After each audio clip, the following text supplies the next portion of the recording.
Les amis, si comme moi, quand vous rêvez le matin, vous avez la chance d'être de bonne humeur, car vous avez le bien le plus précieux qui existe. Je ne parle pas de l'amour, je ne parle pas de l'argent, je parle bien évidemment de la santé, et que de surcroît, les personnes que vous aimez, et n'oublions pas, celles que vous n'aimez pas sont également en bonne santé, on peut le dire officiellement, aujourd'hui est un nouveau jour, today is a new day. Les amis, aujourd'hui,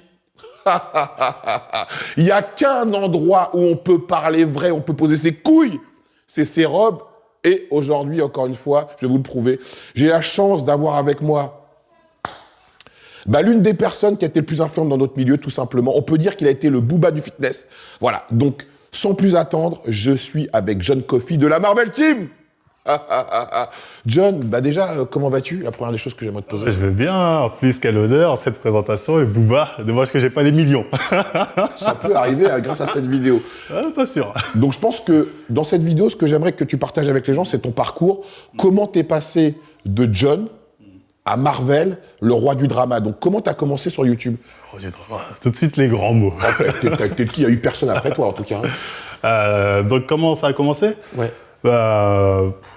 En fait, quand j'y pense, c'était un peu une suite. En fait, j'ai toujours un peu eu cette même ligne de conduite. Sauf qu'au début, ça marchait pas. Au début, en fait, ce qu'on faisait, on faisait beaucoup de vidéos de muscu, mais on faisait aussi beaucoup de vidéos critiques du monde de la muscu. Okay. Mais en fait, dans la forme, elles n'étaient pas super. C'était vraiment posé. C'était pas rythmé. Il n'y avait pas vraiment tout drôle. C'était très sérieux. Ça faisait un peu comme, bref, on faisait des podcasts LFAK. C'était un peu dans cette forme-là, sauf que Facecam. Et ça faisait pas beaucoup de vues. Pourtant, on en faisait à côté de nos vidéos muscu. Les vidéos muscu faisaient beaucoup plus de vues, ça faisait beaucoup de trucs. Donc, un jour, on les a supprimés. Et je me suis dit, je vais les refaire d'une autre manière, façon plus YouTube, pour que ça touche plus. Et ça a mieux fonctionné. Après, pourquoi on a eu cette démarche de faire ce style de vidéo? Honnêtement, il y avait un peu un ras-le-bol. On arrivait à un moment, en fait, je m'en souviens, c'était en 2017. Le Fit Game était déjà installé. Il y avait déjà des grosses têtes, les Chibo, les From Human to God, les Nassim, toi, t'arrives, t'es nouveau, il n'y avait plus vraiment de secteur où tu pouvais gratter. Et le secteur vraiment qui montait, c'était le secteur un peu de dénoncer les escroqueries, notamment les faux chargés. Il y avait quelques personnes qui commençaient, il y avait à l'époque Vérité du Fit Game et Dr TN. Donc voilà, il y avait un marché, on s'est dit, ce marché-là... Et donc alors, quel a été ton premier drama? La première personne à qui tu t'es, on peut dire t'attaquer, entre guillemets, parce qu'en fait, comme tu as pu le remarquer, les gens sont des hypersensibles, en fait, avec les réseaux sociaux et YouTube ou Instagram, en fait, on ne peut plus donner un avis négatif sur quelqu'un sans que cette personne se sente hyper touchée, alors que quand on regarde la presse écrite ou la presse télé, t'as des gens qui font des couvertures de magazines en disant que telle ou telle personne est un voleur ou je ne sais quoi, en signant de son nom en plus, donc il porte ses couilles. Premier drama, déjà je t'ai appris que drama, généralement c'est des réponses. Même si je lâchais des pics, je faisais des vidéos, j'achetais des petites pics à gauche à droite, mais généralement c'est des réponses à une personne qui m'interpelle. Le premier drama, je crois que c'était Musclemania. Musclemania, oui, d'accord. Et qu'est-ce que tu disais sur menacé de porter plainte. J'avais dit que quand tu arrives à Musclemania, les gars, c'est comme à la guerre, ce qu'ils disaient, tous naturels à l'époque. J'avais arrêté. Majoritairement, les gens là-bas. C'est vrai que c'était leur cheval de bataille. Et voilà, je me disais, majoritairement, les gens qui vont aller là-bas. Et je connaissais une personne qui n'avait pas un physique impressionnant, mais qui m'avait dit, oui, je suis chargé, je vais à Musclemania, c'est normal. Et donc, j'avais mis ça en évidence et ils avaient menacé de porter plainte, attention, comment tu oses. Et je crois que c'était le premier drama. Et après ça, tu t'es pas dit, j'arrête parce que ça suscite peut-être. Ça titille un peu tous ces hyper fragiles qui vivent dans le déni, ou bien tu t'es dit le contraire, là, j'ai trouvé une ligne éditoriale et je fonce et je lâche plus l'affaire? En fond, on va pas se mytho, à chaque fois qu'il y a un drama, les gens pensaient peut-être que j'étais content, mais au fond, ça me faisait toujours un peu chier. Et à chaque fois que j'ai eu un drama avec une personne, notamment quand c'est avec des personnes directes, j'ai toujours envoyé un message avant à la personne pour dire, écoute, on peut encore régler ça en privé. Okay. Toutes les personnes à qui j'ai eu un drama, toutes elles ont reçu avant même que je fasse la vidéo. Soit mon snobé, soit mon divateur-foot, soit nanana, donc du coup il y a une vidéo. Mais généralement j'envoie toujours d'abord un message pour essayer de clarifier les choses, parce que je suis pas un gamin. Après quand je me dis ok, je veux jouer à ce jeu-là, on va jouer à ce jeu-là, moi j'en profitais, je faisais une pierre deux coups, je te réponds, je te taquine et je me fais de l'argent, donc j'en profitais. Donc ensuite voilà, on va dire il y a un peu l'engrenage, au bout d'un moment on est catégorisé à drama, on a une image, forcément on se dit faut que je sois à la hauteur de ma réputation, comme disait Bélé, faut que je sois à la hauteur de ma répute.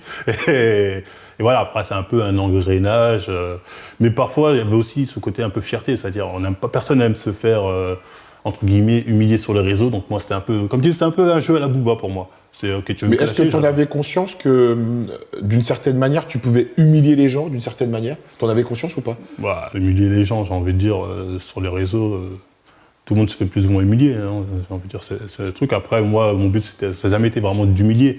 À la rigueur, c'était rendre les coups. Tu m'as mis un coup, je vais te le rendre. Tu as mal parlé sur moi, tu m'as dénigré, t'as mal parlé, bref, t'as voulu me blesser. Ouais, on va jouer avec les mêmes armes, c'était plus dans ce domaine-là.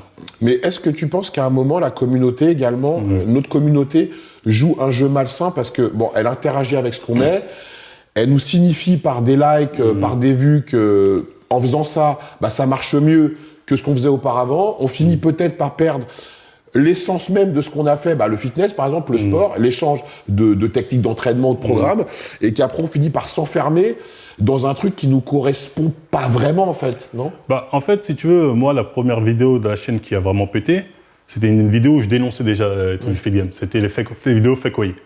Donc, on va dire, l'essence de la chaîne, ça a toujours été ça. Ouais. Même si au début, je faisais des vidéos muscu qui marchaient bien. L'essence de la chaîne, ça a toujours été fake way, ça a toujours été les cas des rappeurs, par exemple, les trucs comme ça. C'est ça les vidéos qui ont toujours été le plus mis en avant, qui ont le plus plu au public. Donc, quelque part, l'essence de la chaîne, ça a toujours été celui-ci. Donc le problème, c'est qu'au bout d'un moment, c'est que tu dénonces un truc, deux trucs, les compléments, après, bon, tu tournes en rond. Ouais. Donc forcément, après, t'en viens aux personnes. Et là, j'ai toujours un peu plus de mal à m'en prendre au business des personnes, parce que même s'il est malhonnête, c'est quand même leur gagne-pain. Et j'ai toujours été mal à l'aise dans le sens où je me disais, ok, peut-être je vais priver quelqu'un de ressources financières. J'ai toujours été très mal à l'aise. Et c'est vrai que les abonnés avaient souvent ce jeu vicieux, enfin certains abonnés, pas tous, certains, ils m'envoyaient par exemple « Regarde, un tel il fait ci, un tel il fait ça, tu devrais faire une vidéo sur lui. » Moi je rentrais pas là-dedans parce que je me disais si je fais un truc comme ça, c'est vraiment que la personne s'en est pris à moi personnellement et là je vais le tacler vraiment.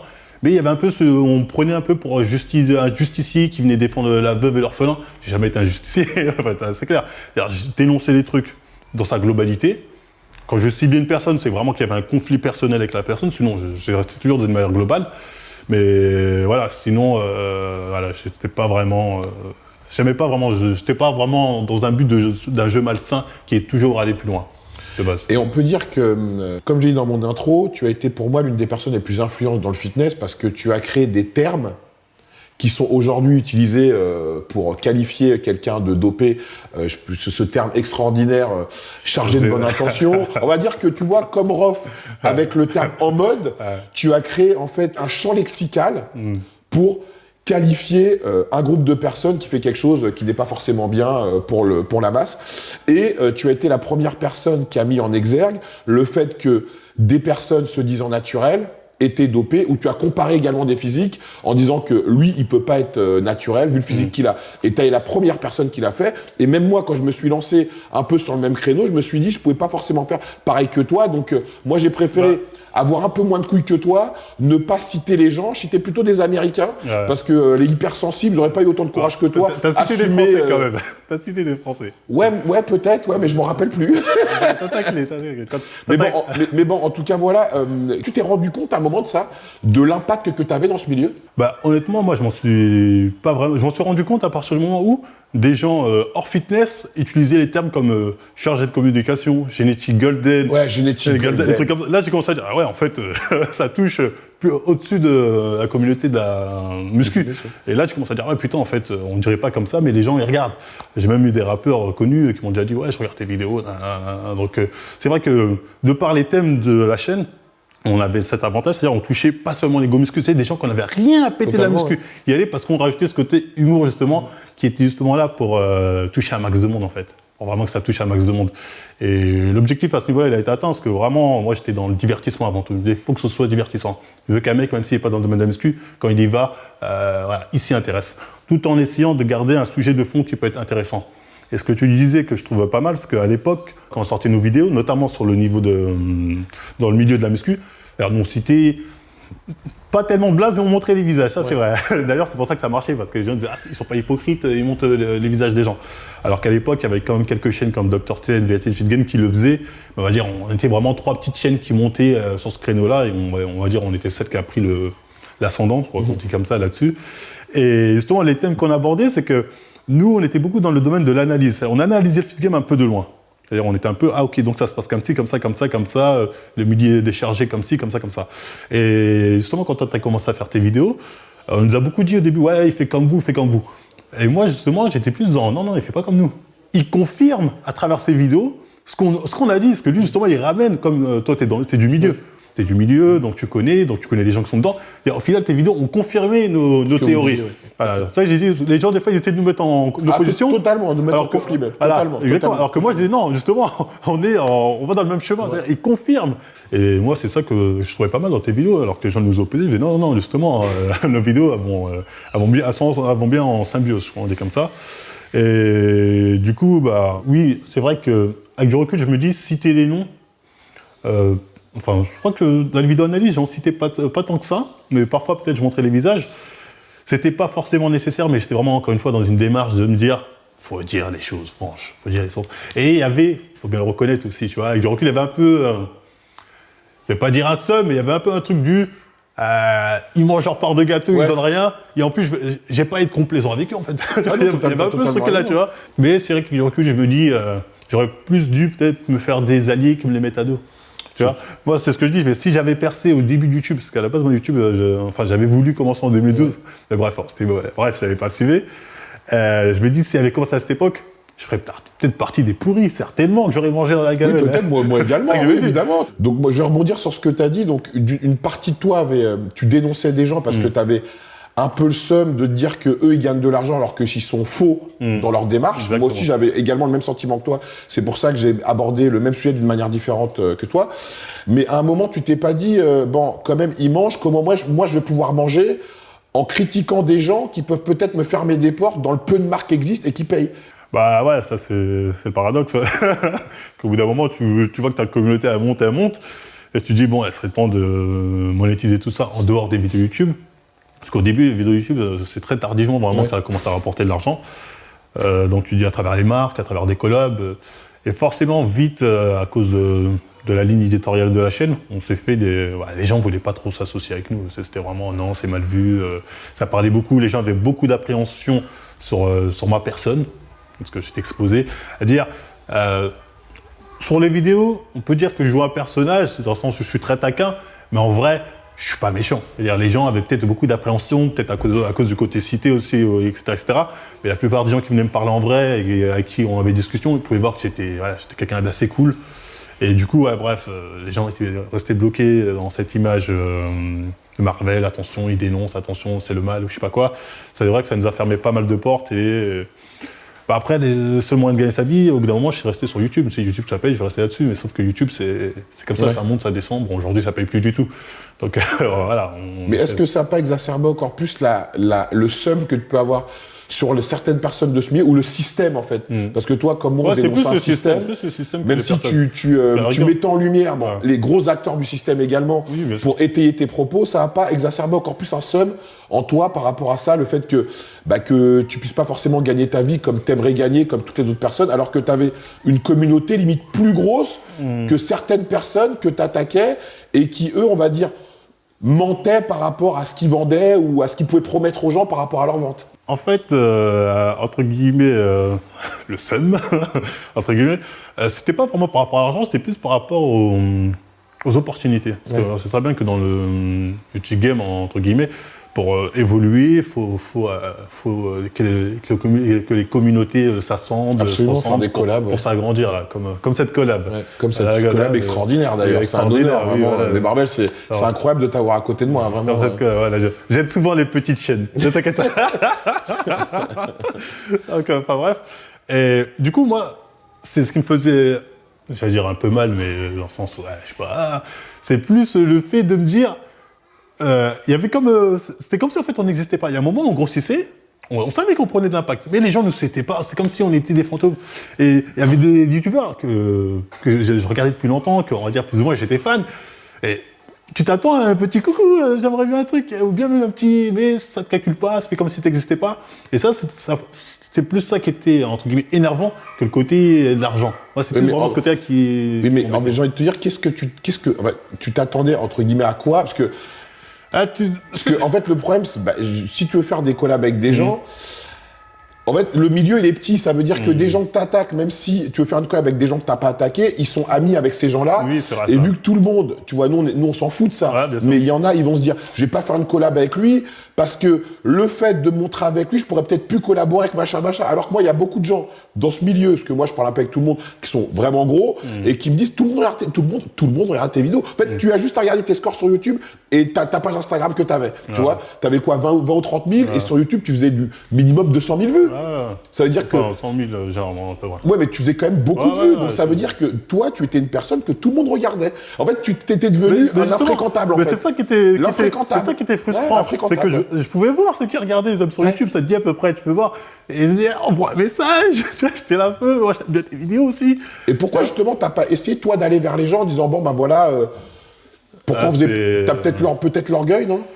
Moi, j'ai toujours dit, pour moi, c'est plus le gros qui doit aller voir le petit plutôt que le petit qui doit quémander, s'il te plaît. Tu vois, je vois plus le gros qui vient, j'aime bien ce que tu fais, viens.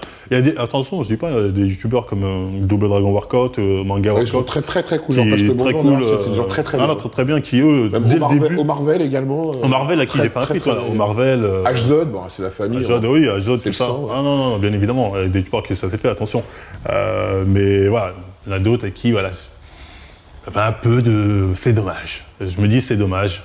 Et comme tu as dit, aujourd'hui, à cause de tout ça, bon, ma réputation elle est encore plus entachée, ce qui me ferme encore plus de portes, que ce soit dans le muscle game ou dans d'autres games, mais bon, on fait avec, hein, c'est pas très grave. Et toi, avec le contenu, en fait, si tu veux, je pense que tu as exacerbé, arrivé à un moment, je ne sais pas si tu t'en es rendu compte, la haine d'une communauté, en fait, qui n'était pas forcément...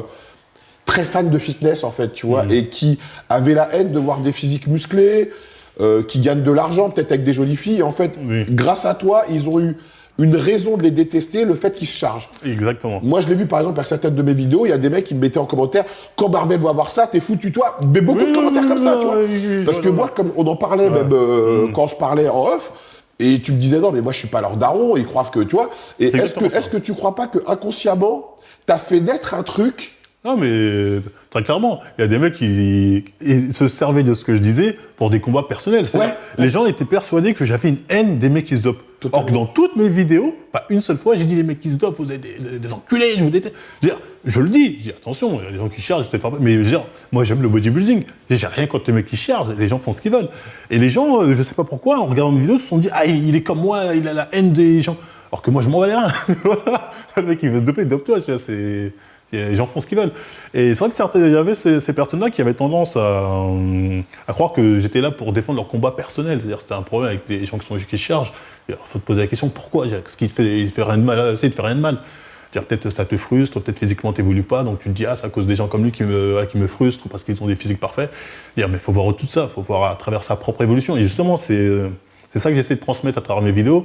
Et je pense que chez certains, c'est pas passé. Parce que vidéo, voilà, c'est vidéo dopage, ça plaît à certaines personnes, vous regardez. Vidéo, je sais pas, je vais faire musculation, bah, beaucoup moins. Vidéo, je vais parler de rappeurs, encore plus de monde. Voilà, chacun regarde ce qui lui plaît. Est-ce que tu penses aujourd'hui que tu as été dépassé par ce que tu as créé, d'une certaine manière? Dépassé, non. Parce que tout ce que j'ai créé, je l'ai toujours assumé. Hein. Oui. Moi, il n'y a aucune vidéo que j'ai virée. Les seules vidéos que j'ai virées, c'est des vidéos que j'ai pu avoir des drames avec certaines personnes, et ça s'est réglé. Les personnes m'ont dit, s'il te plaît, tu peux afficher aussi, il n'y a pas de souci. Mais sinon, non, toutes mes vidéos, je suis assumé. Après, l'engouement qu'il y a eu derrière, ça, j'ai pas forcément le contrôle. Oui, donc tu disais que tu assumais, mais est-ce qu'à un moment, le fait d'être, je vais employer un terme fort, être un phare dans la nuit, pour un bon nombre de personnes, qui permet aux gens frustrés de se sentir mieux parce que tu leur donnes une raison pour laquelle ils vont pouvoir détester des gens qui sont comme eux, ils aimeraient être alors qu'ils ne le sont pas. Est-ce que comme toute personne qui a de l'influence, parce que c'est ce qu'on est, des influenceurs, est-ce qu'à un moment, on câble pas?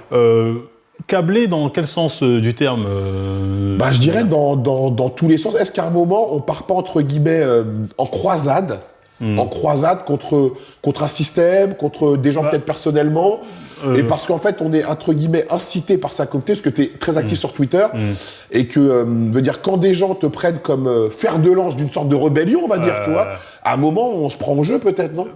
Moi personnellement j'avais pas vraiment, encore une fois, peut-être des gens truc, mais j'avais pas cette volonté vraiment de nuire aux personnes. C'était vraiment le système. Après, indirectement, il y a des personnes qui vont être visées, je le sais, les gens le savent.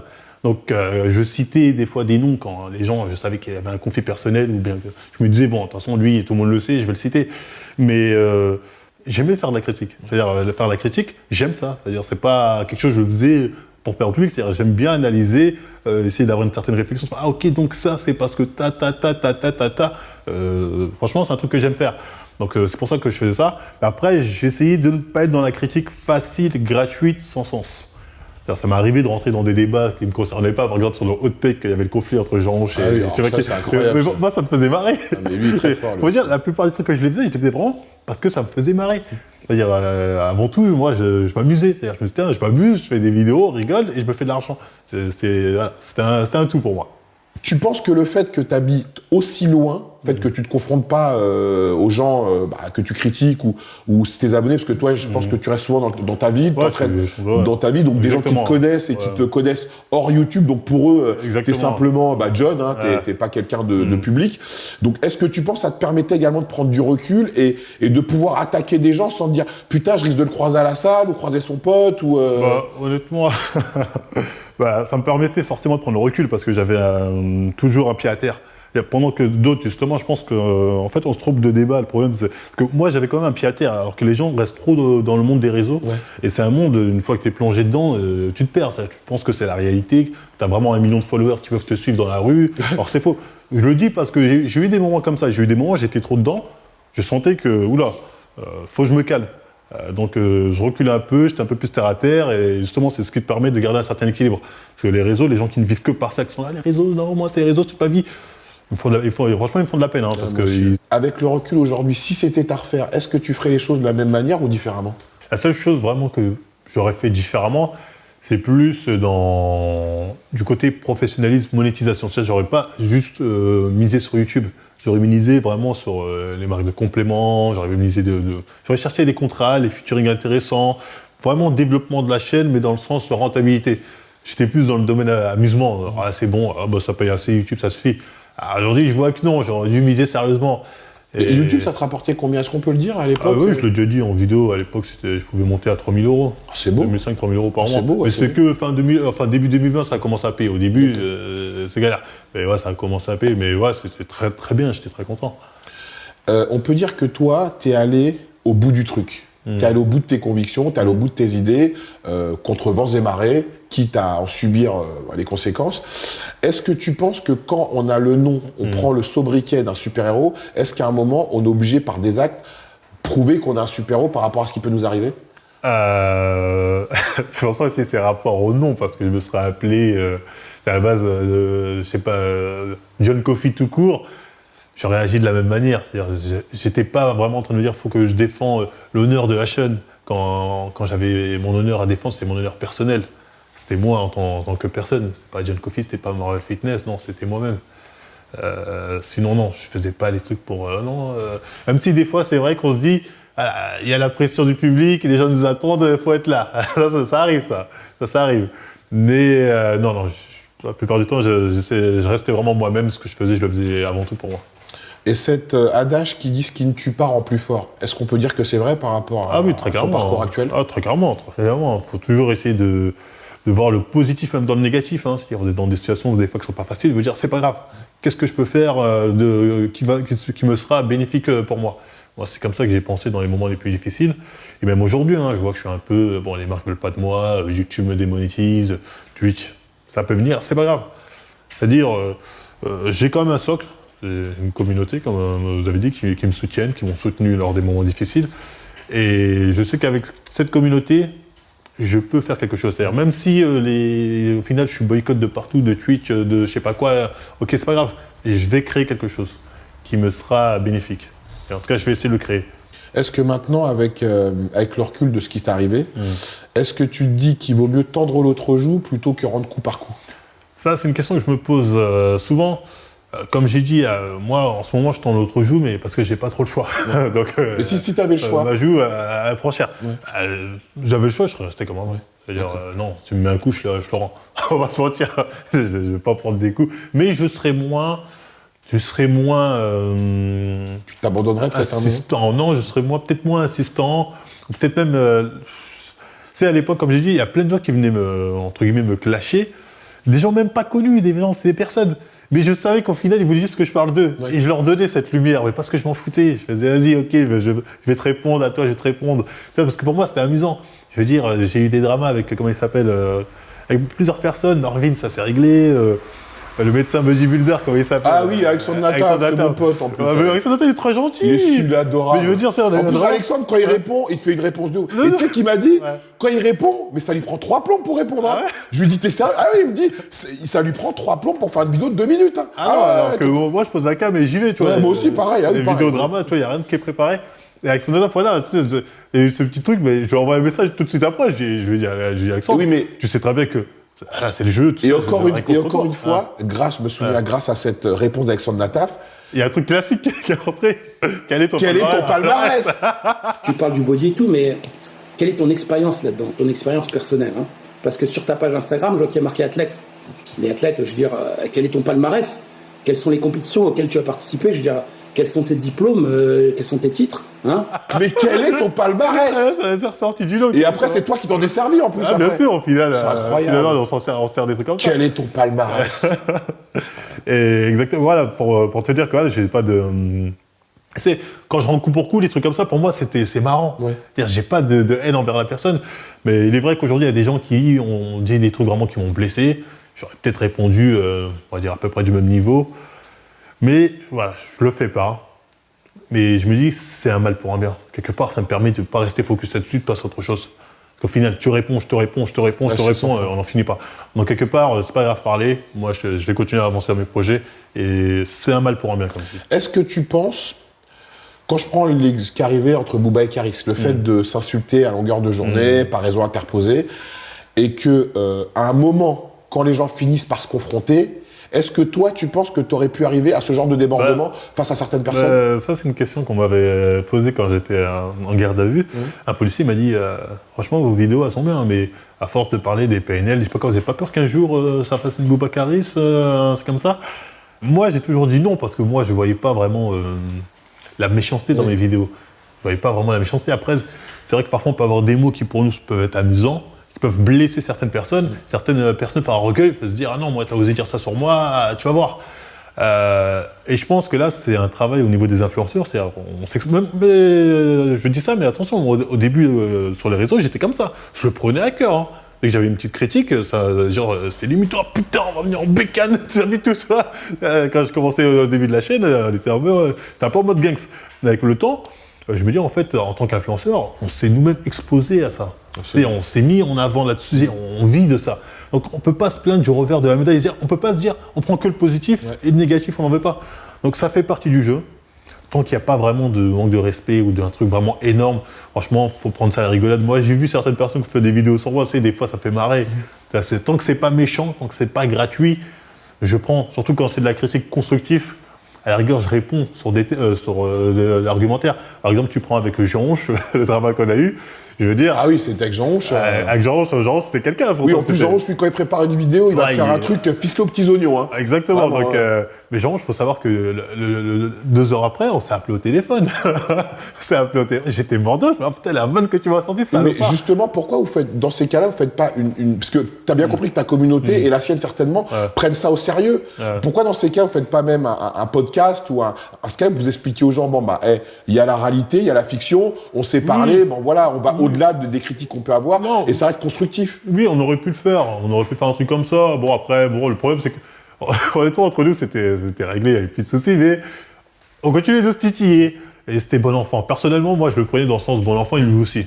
Mais je pense même au bout d'un moment, la communauté s'est rendu compte que c'était bon enfant. Même si au début, peut-être les gens étaient un peu... Parce que c'est toujours ça, en fait, un drama, c'est un choc de 2 communautés. Totalement, au début, dans le cœur de l'action, on est tous un peu pris avec l'émotion, mais je pense qu'avec le temps, ça s'est calmé. C'est bon enfant. Moi, c'est des trucs avec le recul, quand je repense, ça me fait rire. Ça, sur le coup, j'étais énervé quand elle fait sa vidéo sur moi. Je fais, il est malhonnête, ce salaud. Mais quand je repense, maintenant, je suis mort de rire, sa vidéo, elle est grave marrante. Mais c'est vrai qu'en plus, elle est grave marrante. Vraiment, petit sonnet, sa vidéo, elle est grave marrante, en vrai. En plus, il incruste toujours des montages. Jean, il est très fort. Malhonnête, attention, sa vidéo, malhonnête. Genre, on parle de A, il te ramène sur B. B est marrante, B est malhonnête. Ça, je lui ai déjà dit. Pour terminer, je te poserai cette dernière question. Est-ce que tu penses que quand on est quelqu'un de public, un influenceur et qu'on a une communauté, est-ce qu'on se doit de mesurer ses propos et de faire attention à ce qu'on dit parce que bon, ça peut prendre des proportions qui nous dépassent à un moment? Le problème, c'est que l'influenceur, moi, les influenceurs, de la vérité, pour moi, on est un peu des clowns. Hein. Ah, totalement. On amuse la galerie. Ouais, Après, bon, des fois, on peut avoir un aspect plus sérieux sur le truc. Mais moi, je suis un peu là pour amuser la galerie, tu vois, tout en essayant de ramener un fond sérieux. Je veux dire, les gars, faut savoir qui sont les gens vraiment à prendre au sérieux et les gens à ne pas prendre au sérieux. Je veux dire, si on commence à dire que les influenceurs, même si le nom, en soi, on va dire oui, mais c'est le nom influenceur, mais on ne l'a pas choisi, on nous dit qu'on est influenceur, donc on le prend, on ne l'a pas choisi. Je veux dire, ce serait grave si notre parole a vraiment de l'impact sur les gens et que les gens commencent à mettre de la valeur réelle sur nos paroles. Surtout quand c'est des paroles, parce qu'influenceur, on rappelle, ça peut être... J'ai rien contre les gens de la télé-réalité, attention, je connais des gens très sympathiques, mais voilà, ça peut être des gens de partout. Ouais. Voilà, je veux dire. Mais après, c'est vrai qu'indirectement, quand on est connu, on a un impact sur ça, on peut avoir un impact, en tout cas, je pense, sur sa communauté. Après, voilà, faut la tirer à bon escient, c'est-à-dire, ouais, faut éviter tout type de harcèlement, bien évidemment, et j'ai besoin de le préciser. Parce que oui, effectivement, ça peut faire mal, hein, se faire insulter, se faire calomnier. Hein, moi, ça m'arrive tous les jours de me faire insulter. Ouais, aussi. Tu vois, même en cellule, on m'insulte, tiens, prends cette tête, va faire ci. C'est pas agréable, tout le monde le sait. Mais parfois, on n'est pas responsable. Parfois, on n'a pas demandé ça, les gens agissent de leur propre chef. Et voilà, je trouve que ça pas juste de reprocher une personne un truc qui n'a pas forcément voulu déclencher. Qu'est-ce que tu penses, pour terminer, de la liberté d'expression ? Bah, aujourd'hui, on vit dans un état où j'ai l'impression qu'elle est de... C'est de plus en plus facile de dire aux gens de mettre des tabous. Ça, t'as pas le droit d'en parler. Ça, non. Ça, si. Ça. Moi, je suis pour la liberté totale d'expression. Pour moi, il n'y a pas de sujet tabou, on parlait de tout. Par contre, il y a des mots, des trucs qui peuvent être de l'injure ou de l'incitation à la haine, des trucs vraiment, des propos pratiquement racistes, islamophobes, antisémites, ce que tu veux. Là, oui, si effectivement le but... En fait, moi, je trouve que les seuls propos qui devraient être condamnables, c'est les propos qui ont pour but d'atteindre vraiment les personnes, de les blesser, de nuire à leur dignité. Là, je dis pas de souci. Pas de souci. Mais en dehors de ça, la liberté d'expression, on peut dire ce qu'on veut, je pense. Je sais pas pourquoi certains mènent un combat pour faire taire certaines personnes. Il faut absolument qu'ils se taisent. C'est qu'on est pour la dictature, en fait. On n'est pas pour la liberté d'expression, pour moi. En tout cas, merci beaucoup Marvel pour cette interview et cet entretien extraordinaire. Je pense que là, les gens qui te connaissent et ceux qui t'ont découvert d'une mauvaise manière ont découvert la personne que tu es véritablement. Et pour moi, c'est la première fois vu que je te rencontre et je découvre quelqu'un de différent que je peux voir dans les vidéos, que je regardais. Je suis le même, chaque fois tu me dis ça, je suis le même. Oui, je sais, mais moi je te connais pas, tu sais ce que tu es. Moi je sais ce que tu es, parce que je vois ce que je vois en fait. Tu vois. Et là je vois, et j'entends quelqu'un de posé, et j'espère que cette vidéo te permettra... et permettra aux gens qui ne te connaissaient pas d'apprendre mieux à te connaître et de pouvoir faire des partenariats, et que des marques n'aient pas peur de s'affilier à toi. Non, faut pas avoir parce peur. que tu as quand même une communauté, comme on a pu le voir, qui est fidèle, Venez, qui t'a soutenu, alors que beaucoup de gens ne seraient pas aussi soutenus par rapport à ce qui a pu t'arriver dans un passé très proche. Donc est-ce qu'on peut dire qu'il vaut mieux être détesté pour ce que l'on est plutôt qu'être aimé pour ce qu'on n'est pas ? Oui, on peut le dire. Largement. La jalousie, ça se méritera toujours. Poutot, c'est la base. Merci beaucoup, mon ref. Pas de soucis, prends ça de part.